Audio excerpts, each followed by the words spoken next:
The Aurora Memoirs, Chapter 3, Born as an Instrument, by Thomas Michael.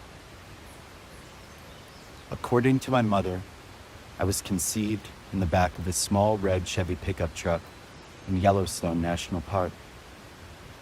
I still remember riding in the back of this truck the first few years of my life, sometimes in the center between my parents, sometimes in my car seat in the back, staring out the pickup truck cover, looking at the beautiful landscapes as we traveled so often, giving a voice to the forest, giving a voice to the dawn, giving a voice to the wilderness and the land that he lived on. Oh, Montana, give this child a home. Give him the love of a good family and a woman of his own. Give him a fire in his heart. Give him a light in his eyes. Give him the wild wind for a brother and the wild Montana skies. John Denver. When I was in the womb, my mother would play me all kinds of music: jazz, rock, country, classical. She said she could tell which songs I liked more. She could feel it from me within her womb. She said Wild Montana Skies was one of my favorites. I played this song recently, the day after I helped my mother's soul transition into the next world. I let its words churn the rivers of my blood until I began to weep tears of grief. And I played it on repeat until the tears ran out. Blue skies wider than the horizon, fields of wildflowers painting mystic landscapes on rolling hills, snow-capped rocky dragon peaks hosting rams as backdrops for wild horses, seemingly a fairy tale, yet also geysers so deep and hot that if they blow, the known world ends in a cloud of ash. One day when I was maybe 6 or 7 years old, I discovered a nonprofit in a magazine that my parents had. It let you donate to sponsor a whale that was tagged and followed to help save some of the whale population. A few weeks later, I walked to the mailbox at the end of the driveway with my mother.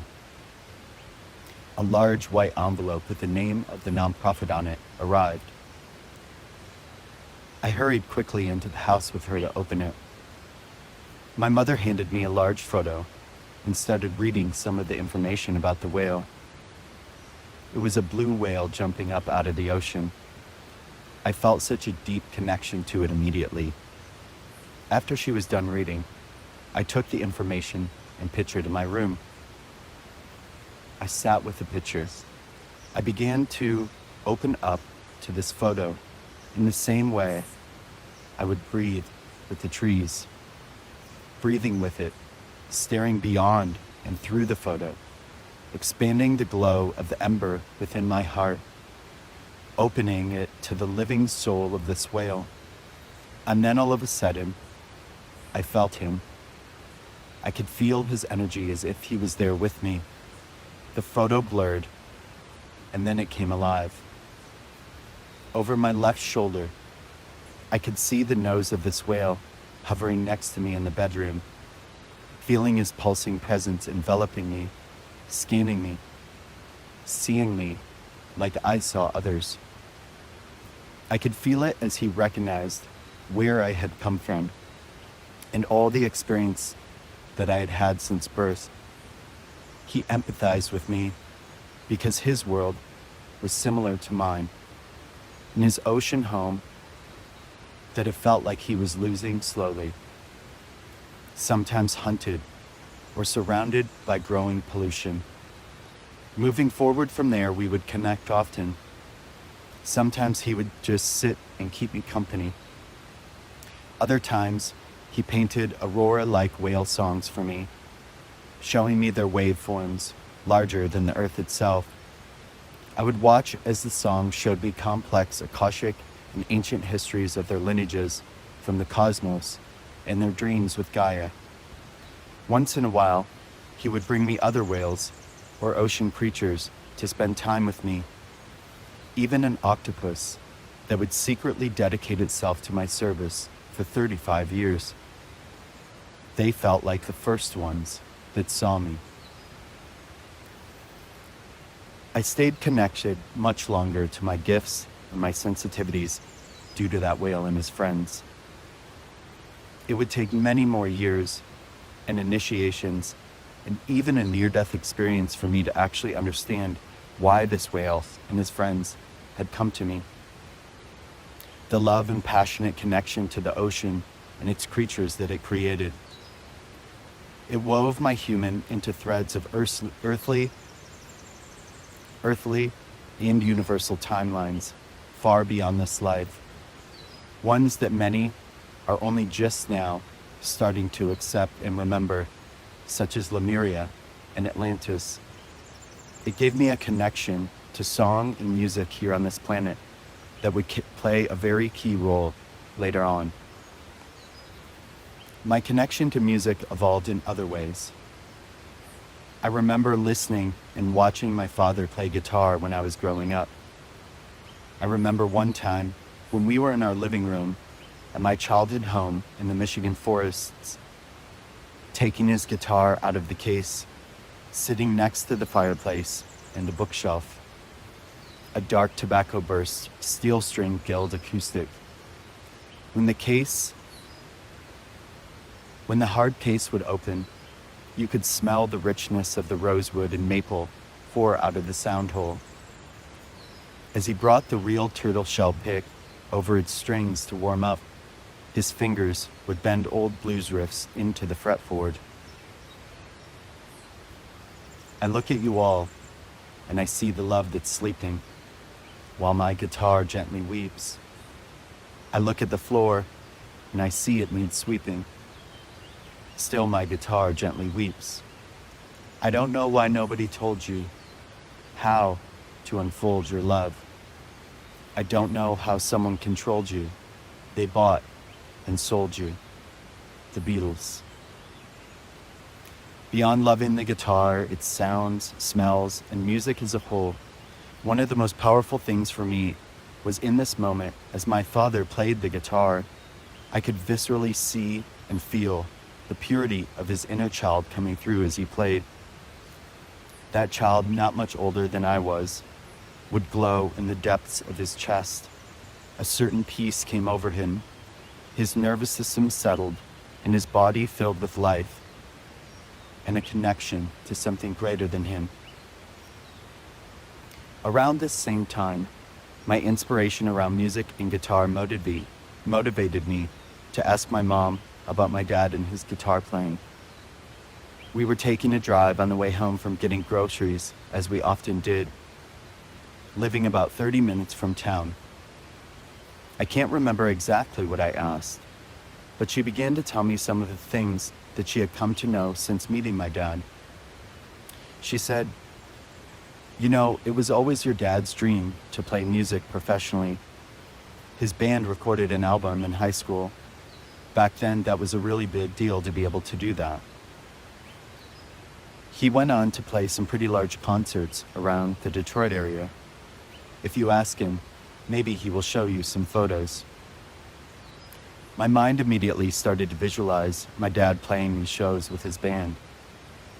Why didn't he keep playing like that, I asked. Her mood and tone shifted, a bit more serious. "Well, there are some things that you don't know about your father yet. You remember he was married before me." I nodded. She said, "Well, one of his ex-wives made him choose between her and music." Instantly, I could feel the pain of giving up a dream like that. I could also now sense more of what I saw when seeing my father play. It wasn't simply a pure child connecting with something greater. It was also an unmet longing for something he had given away. His own unique connection to God and that Aurora light. As time grew on, deeper connections to my father would lead me to taking on this wound and its self-betrayal. It led to many things that will continue to reveal themselves in this journey.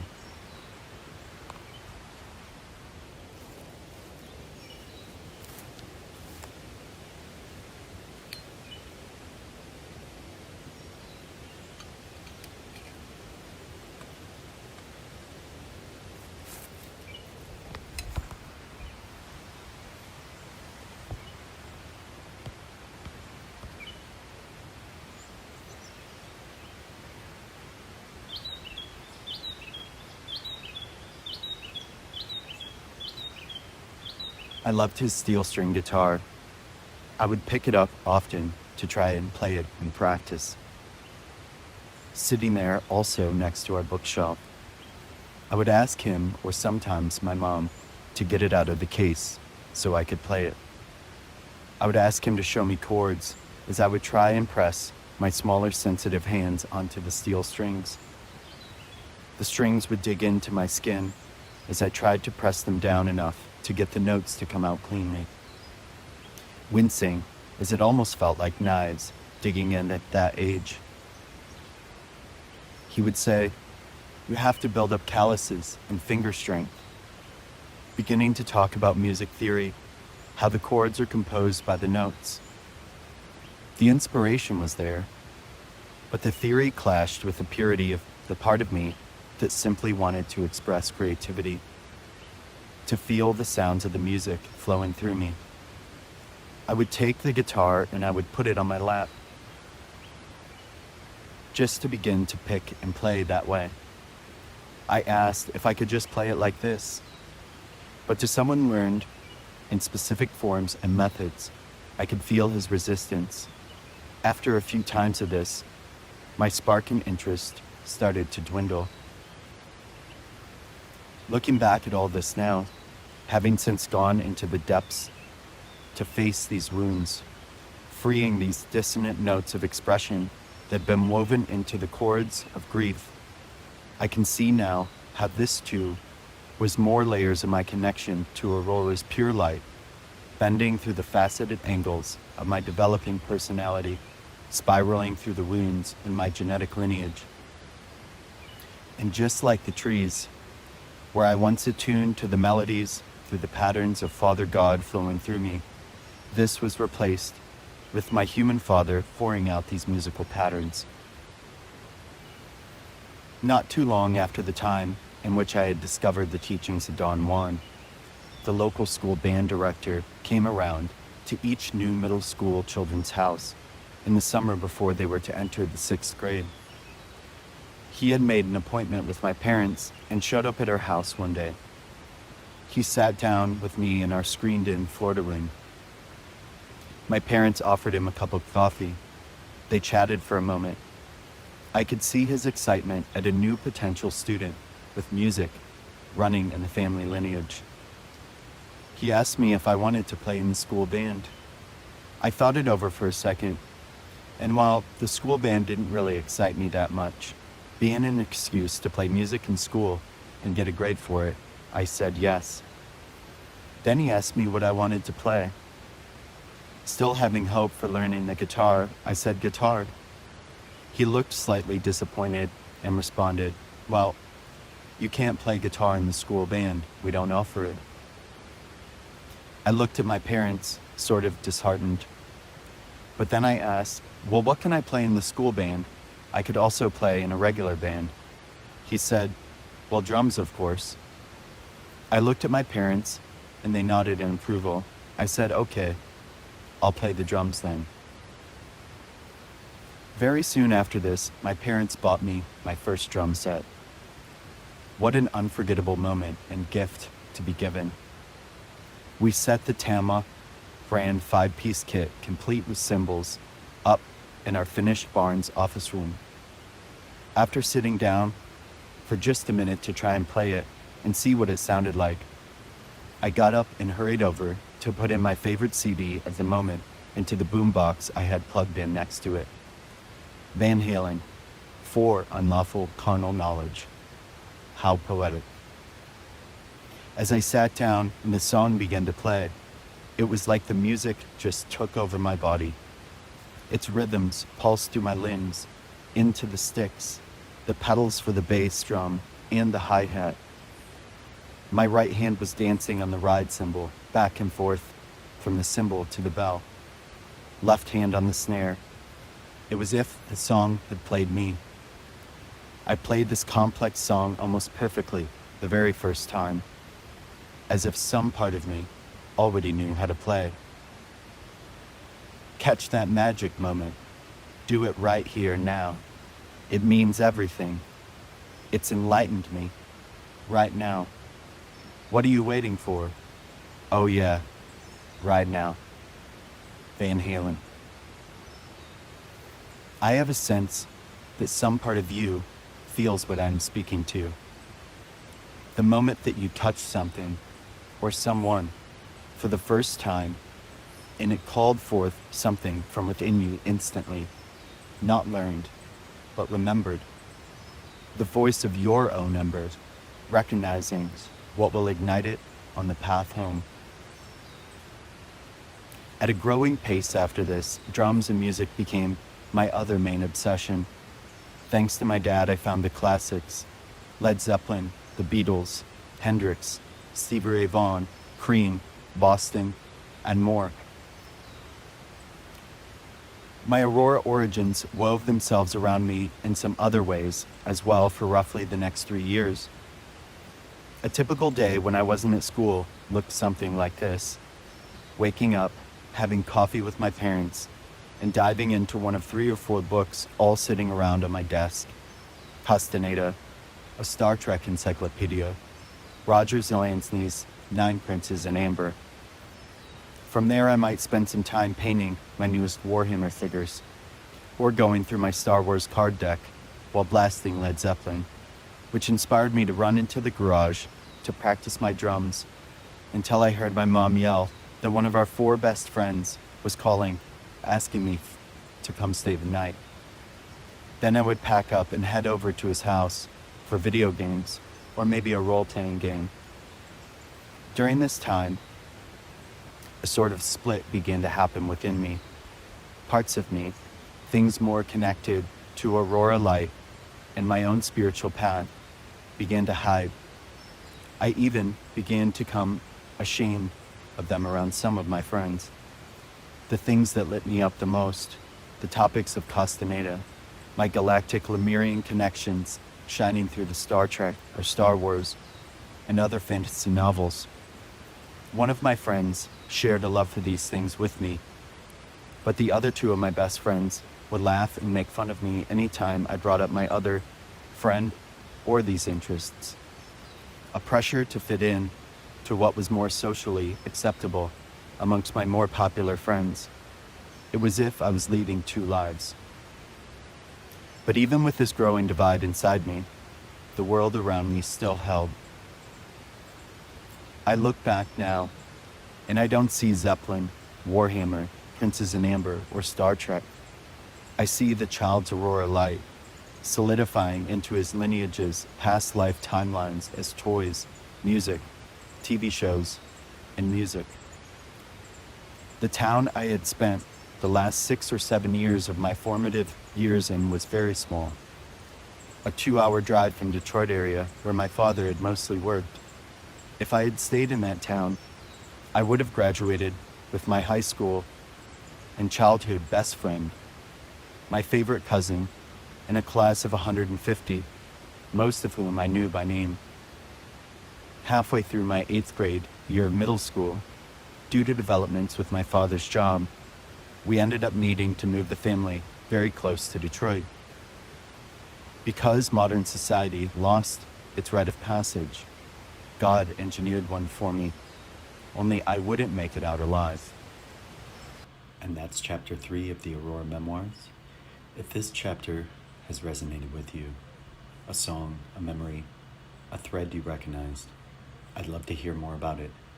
You can find the written version along with chapters 1 and 2 at theauroramemoirs.substack.com. And I'm also sharing pieces of this work on Instagram at Aurora_Thomas_Michael. New chapters arrive every 2 weeks. Thank you for listening and being part of this remembering. This is Thomas Michael speaking to you from the mountains of Chiripo, Costa Rica.